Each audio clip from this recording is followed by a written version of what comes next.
BJP এবং বিরোধীদের সুবিধা করে দিতে ভয়ঙ্কর খেলা খেলছে জাতীয় নির্বাচন কমিশন।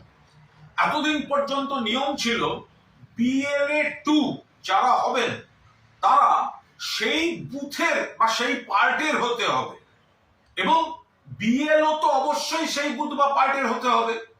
এবার দেখা যাচ্ছে তৃণমূল কংগ্রেস বিএলএ 2 অর্থাৎ যারা সেই বুথে বিএলও কে সহযোগিতা করবেন রাজনৈতিক দলের তরফ থেকে, সব জায়গায় তৃণমূল কংগ্রেসের বিএলএ 2 আছে, কিন্তু যেহেতু বিজেপির এবং অন্য বিরোধীদের বিজেপির লোক নেই, তাই নিয়ম সংশোধন করে পাল্টে এখন নির্বাচন কমিশন বলছে যে বিএলএ 2 যদি কোনো পার্টে না পাওয়া যায় অন্য জায়গা থেকে বিএলএ 2 আনা যাবে। এর মানে কি?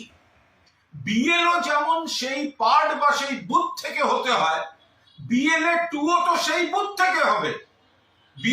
এখন বিএলএ দেওয়ার লোক নেই ওদের, ওরা ভোটে এজেন্ট দিতে পারে না, মিছিল মিটিং এ এপাশেরটা ওপাশে পাঠাতে পারে, কিন্তু সাংগঠনিক গাফিলতি তো ধরা পড়ে যাচ্ছে।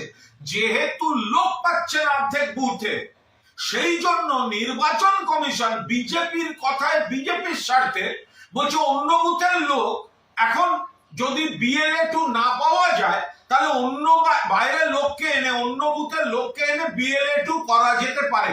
তৃণমূল কংগ্রেসের তীব্র বিরোধিতা করছে, তোমাদের লোক নেই, তোমরা এই খেলা খেলছো কেন? বিএলএ 2 অন্য জায়গা থেকে আসার কোন যৌক্তিকতা থাকে? সে তো এই পার্টির ভোটারদের চিনবে না, একটা বাইরের লোককে তোমরা ঢুকিয়ে দেবে সেখানে। এ হয় নাকি কখনো? সর্বভারতীয় তৃণমূল কংগ্রেস, জাতীয় নির্বাচন কমিশন যেভাবে বিজেপির দালালি করছে, এই রাজ্যে বিজেপির সংগঠন নেই, বুথ ভিত্তিক লোক নেই, সেই ঘাটতি মেটাতে জাতীয় নির্বাচন কমিশন বিজেপির দালালি করে এই নিয়ম বদল করছে।